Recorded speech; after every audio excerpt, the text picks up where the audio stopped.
morning to all of you, or magandang umaga na naman sa inyong lahat. So ngayon, nandito naman na po sa aking maliit na bonsai garden. At saka, ang isi-share ko ngayon sa inyo is, kasi nagkukulikta ako ng bantam chicken, pero nag-ibang isip ko, ang kulikta ko na lang kahit hindi bantam chicken, basta iba-ibang kulay na manok. So hindi ko alam kung anong variety itong manok o anong klase, pero nagagandahan ako kaya hinuli ko ito. Kasi may kasamaan siya dito, hindi ko pahuli, siya lang nahuli ko. So ang kulay, according to yung bata pa ako sinabi, like tubaon daw ni siyang manok. So tignan natin para ma-focus, hopefully hindi siya mag-skip. Pakita ko niyo ang itsura niya. Itong manok na ito is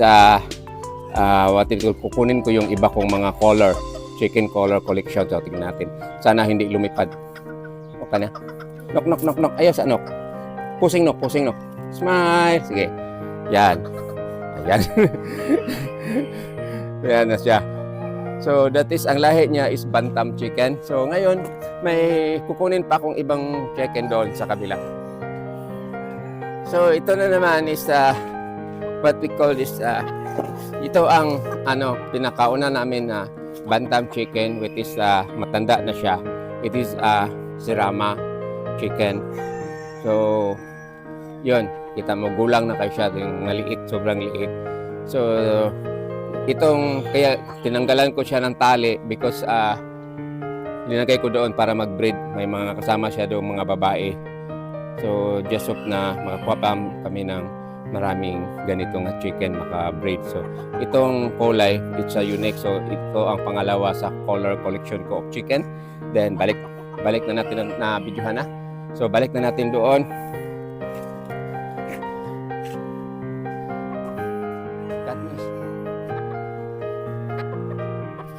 So dito yung chicken ko, tapos yung dalawang babae sa loob.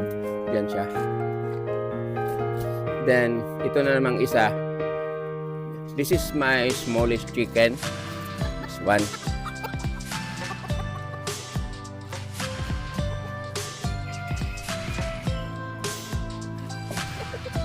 So this is one of my smallest chicken. Mas maliit pa siya sa Sirama.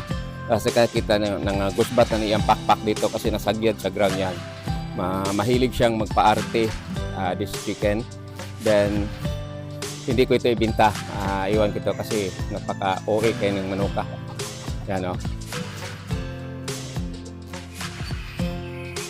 Yan. So ito pangatlo sa color collection ko. So bali ang talisayon namin dito na manok is called talisayon is sila, 4. So may kasama pa ito, pero ito ang pinakamaliit. So kuha naman tayo ng ibang chicken. So we have another one here, red. So yan, it's still a bantam pero hindi masyadong maliit na chicken. Yung mama nito is bantam chicken, tapos may mga wild chicken na nakapunta dito. Ayan, yung makita niyo yung tiil, yung paa niya, yung pit, di ba? Itim ang kulay. So may lahi siyang wild chicken, kaya itong itsura. Then itong klase na manok is grabe mga gat. So pusing manok. Smile. Oh.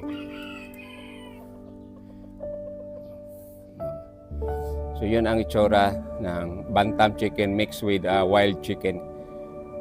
So dito mo mapapansin sa tiil niya, itim yung tiil. So balik na naman natin ito sa doon, tapos kuha na naman tayo ng ibang chicken.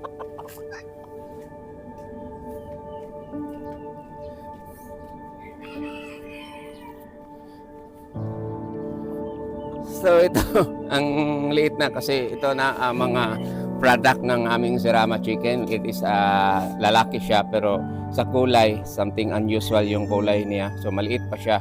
So after this, ma-focus ito, makikita nyo, kukunin ko yung mga niya dito, yung mga kapatid. So makita nyo doon sa ulo, iba yung kulay niyo. Yan. So lalaki ito, tapos ito bang dito chicken.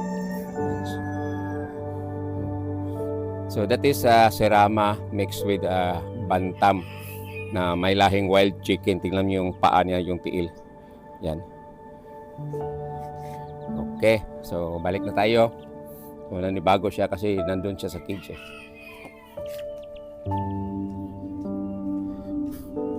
So ito din ano, babae lang ito pero kinikage ko siya because something unusual yung itsura niya. Mabuti na lang na ayos, tignan nyo. Yung itsura niya parang ibon.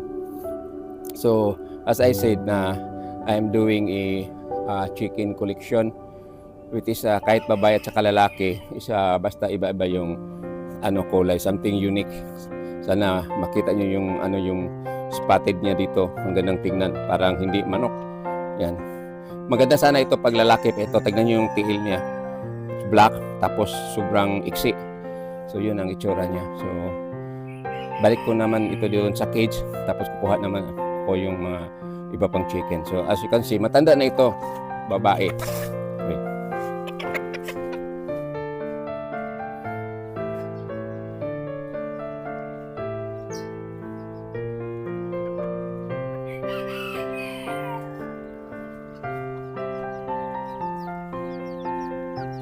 So ibalik ko na dito, tapos kukuha naman ako ng iba dito mga lahi. Ikaw, lahira ka. Ikaw.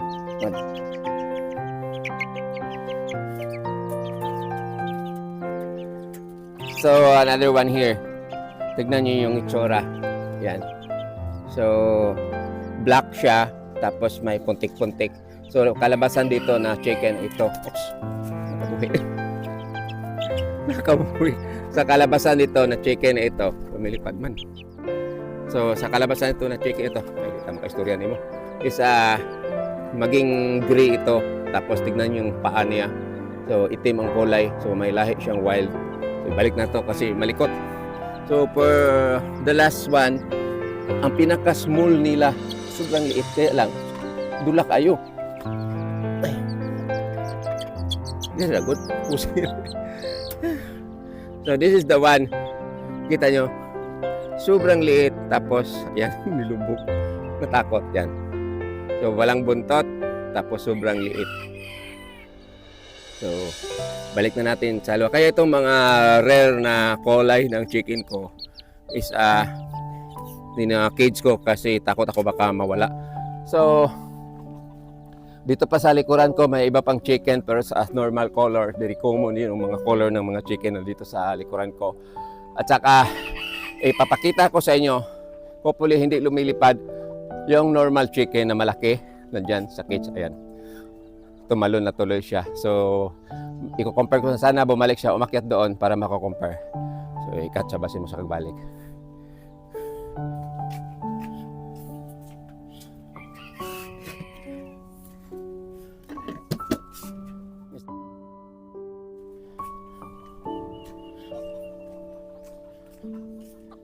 So, yan na ang normal chicken.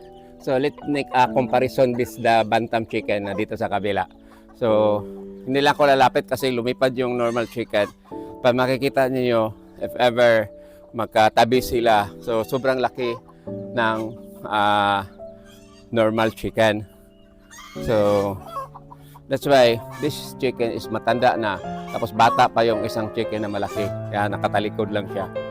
So that is kunin ko na para hindi lumipad itong malaking chicken. Ayan. O, kita mo. Nakita nyo.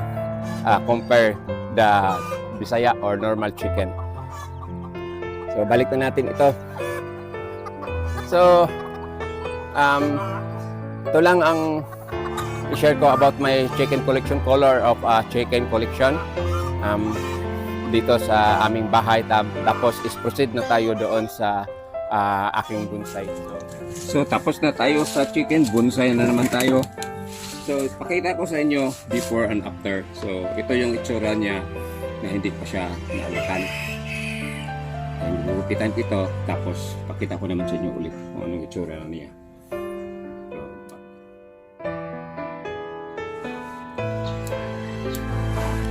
So ito na ang itsura niya na nagugupitan siya sa ilalim. So, kung ang bonsai mo ay magugupitan, maging maganda, pero dahil may mga maraming dahon na masugatan or mga sanga, makikita po yung mga cut area. So, hindi pa lubos na maganda, pero pag magsalingsing na siya o mag-produce na ito ng mga what we call this udlot, yung tawag yung shot, then alim na itong iyang mga pinutlan, this the time na maganda na siya. So yun. So just that is the way or how to maintain a bonsai, small bonsai. So just hope na maganda sa video. So lipat tayo. Ito namang isa. So dugtong na ito. Try ko maging maiksi itong bonsai. Itong ano ko vlog. So ito yung itsura sa materials na hindi pa nagupitan yan. Grabe no, parang hindi walay direction yung mga sanga niya. So ngayon, gugupitan ko, then after that, ipakita nung sa inyo kung anong itsura niya kung magugupitan. So itong materials ito need to rewire na ito kasi bisag asara pa dulong yung mga sanga. So ito, pupuli natin ito. Yan. Alot.